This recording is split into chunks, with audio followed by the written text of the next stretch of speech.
Merlin de Thionville. Français régénéré de la grande semaine, suivons le deuil nouveau que la liberté mène. Elle perd chaque jour ses derniers vétérans, et, comme Niobé, meurt sur ses fils mourants. Hélas, quand le tribun du peuple et de l'armée, Merlin de Thionville est mort, la renommée, qui suivait à grand bruit le triomphe d'un roi, n'a point jeté les yeux sur cet obscur convoi. Rien ne s'y mit autour de cette gloire morte. Quelques rares amis ont seuls formé l'escorte, et les 1000 clochers dont ils fondaient les reins, pour voter un budget au peuple souverain, et les 1000 canons qu'ils pointaient aux batailles, n'ont point hurlé dans l'air un glas de funérailles. Et rien ne rappela qu'il fut un des 100 rois, devant qui tous les rois chancelaient à la fois. Puissant par la parole et puissant par l'audace, il résume en lui seul l'époque à double face, que d'une explosion de gloire de volcan éclairait à la fois la tribune et les camps. Fallait-il dégrader du Maurier aux Custines, rallier au drapeau des légions bitines, réveiller dans nos rangs la victoire qui dort, et noyer dans leurs rangs les pharaons du Nord? Carnot montrait du doigt la frontière entamée, et Merlin y tombait pesant comme une armée. Dans leur métier de feu qu'ils n'avaient point appris, ils révélaient un maître aux généraux surpris. Debout, le sabre en main, sur l'affût oratoire, la veille du combat, décrétait la victoire. Et, dans les rangs prussiens plongeant seuls bien souvent, en rapportait le droit de crier « En avant !» Puis, des bords enflammés du Rhin ou de la Sambre, quand un coup de tocsin l'appelait à la chambre, plus intrépide encore dans un nouveau danger, sur l'ardente montagne il revenait siéger. À ta place, Merlin, la science est ouverte. Des triumvirs jaloux ont médité sa perte. Ils regardent pensifs les vides qu'en tombant, Danton et Desmoulins ont laissé sur leur banc. Mais, nouveau Damoclès, l'épouvante dans l'âme, il ne restera pas accroupi sous la lame. Contre ses ennemis, sitôt qu'ils paraîtront, il s'armera du fer qu'ils pendent sur son front. Et, puisque leurs genoux t'émissent pâles, sais-tu, détournera sur eux l'or la loi qui tue.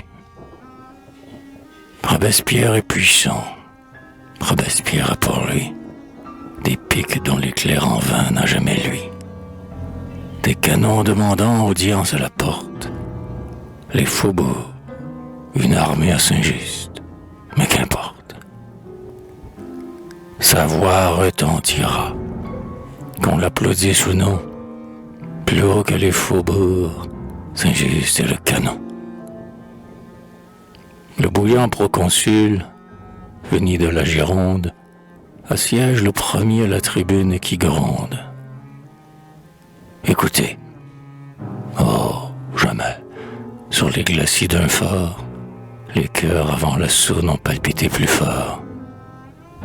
Le Sina, tout tombait des lois et des tempêtes. La montagne ébranlée a fendu ses deux crêtes. Et les pics fraternels, s'entrechoquant tous deux, volcanisent le sol qui palpite autour d'eux. De spectateurs béants la salle est crénelée.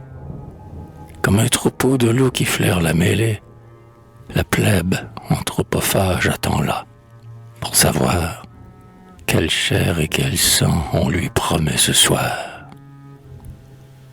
Mais tout à coup le monstre hésite à s'en repaître. Le lion d'Androclès a reconnu son maître. Les décrets promulgués expirent sous les cris.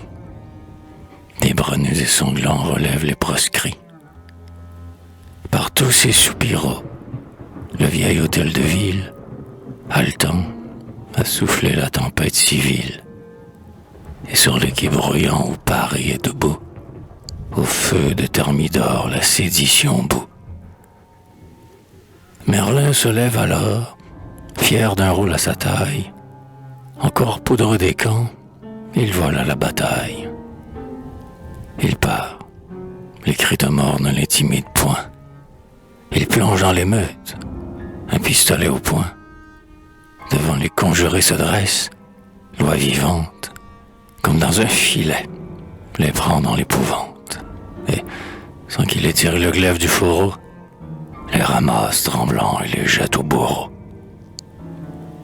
C'est bien, justice est faite, et, joyeux dans leur tombe, les cordeliers martyrs acceptent l'hécatombe. Le nouveau roi déchu fait hommage à Samson. La hache qu'ébréchait une longue moisson, humide d'un sang pur dont le sang est lavé. Merlin, repose-toi, la science est levée. En face d'un tel homme, qu'il semble petit, ces législateurs nains dans le centre blotti, ces rhéteurs fanfarons la voix menaçante, qui tonnent sans danger contre l'émeute absente, et râlent un long cri d'épouvante et de deuil, sitôt qu'un bruit suspect bourdonne sur le seuil. Si, du moins, surgissait dans un coin de leur salle, du siècle des géants quelque ombre colossale. Mais sur nos vieux tribuns, historiques lambeaux, l'oubli pesait avant la pierre des tombeaux. Quand le lion rugit les 3 jours de colère, sans doute le vieillard bénit la nouvelle ère. Et, comme le pays, comme la liberté, pour un avenir d'or se crut ressuscité. Sans doute il espéra que la voix des collèges aux sénateurs déchus restituerait leur siège. Vain espoir, ce grand nom retentissait trop fort. Peut-être, en l'écartant, la France n'eut pas tort. Quand on eut présenté Merlin de Thionville comme un épouvantail à la chambre servile, quand sur nos Girondins le fougueux montagnard eut lancé sa parole et brandi son poignard, sans doute, devant cet homme de l'histoire, reculant de terreur, comme devant Grégoire, dans les bras de la France, il aurait rejeté le tribun glorieux de son indignité. Quoi? Des récits menteurs, que la peur accrédite, font de l'époque sainte une époque maudite, par des auteurs vendus au royal attentat, est absous paré du nom de coup d'État. Et pour les nations, il n'est point d'indulgence.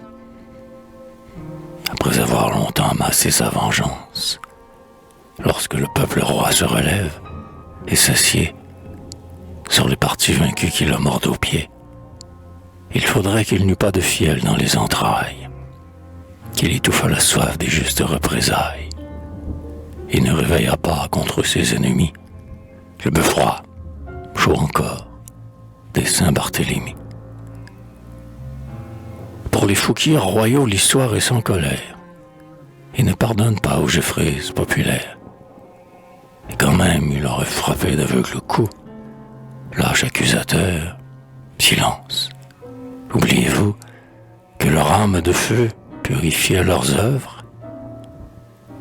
Ouais, d'un pied gigantesque écrasant les couleuvres, par le fer et la flamme, ils voulaient aplanir une route aux Français vers un bel avenir. Ils marchaient plein de foi, plein d'amour, et l'histoire absoudra comme Dieu qui sut aimer et croire. Semblable aux Moghols, pourvoyeurs de vautours, qui de crânes humains édifiaient des tours, aux dieux qu'ils confessaient votant d'horribles fêtes, pour lui bâtir un temple, ils entassaient les têtes. Et, quand il le fallait, résignés au malheur, couronnaient l'édifice en y portant la leur. Sans doute il leur fallait, d'une main pacifique, caresser des méchants la race prolifique, au lieu de fatiguer l'âge du trépas. Comme en nos jours de honte il fallait, n'est-ce pas, garroter de rubans, déporter dans les places, des ennemis vaincus qui hurlent des menaces. Et, plutôt qu'un mandat, jeter un passeport à ces preux chevaliers galopant vers le nord, qui, pour tailler en fief la France découpée, au sabre des Hulons aiguisaient leur épée.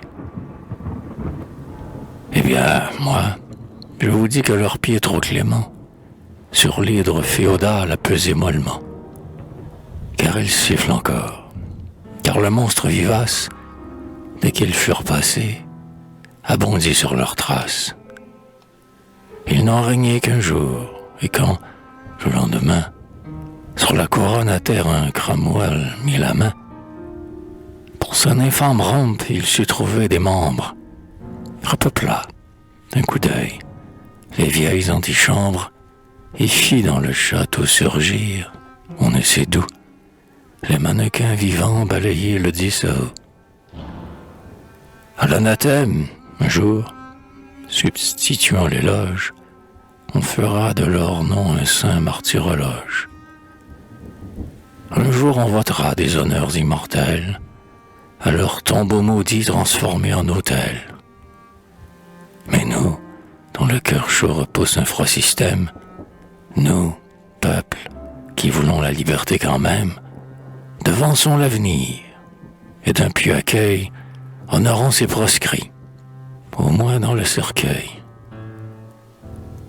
Qu'en guise de cyprès, le chêne populaire prodigue à leur sommeil son ombre séculaire.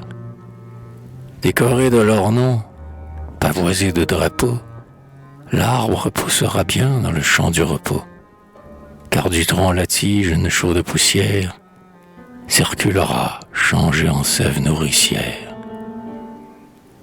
Dans chacun des rameaux qui frissonnent au vent, nos fils vénéreront un ancêtre vivant. Et le soir, attentif aux conseils que leur donne un prophète semblable à celui de Dodone, au jour de grande alarme ils diront à genoux: Manne de nos aïeux, que faire? Inspirez-nous.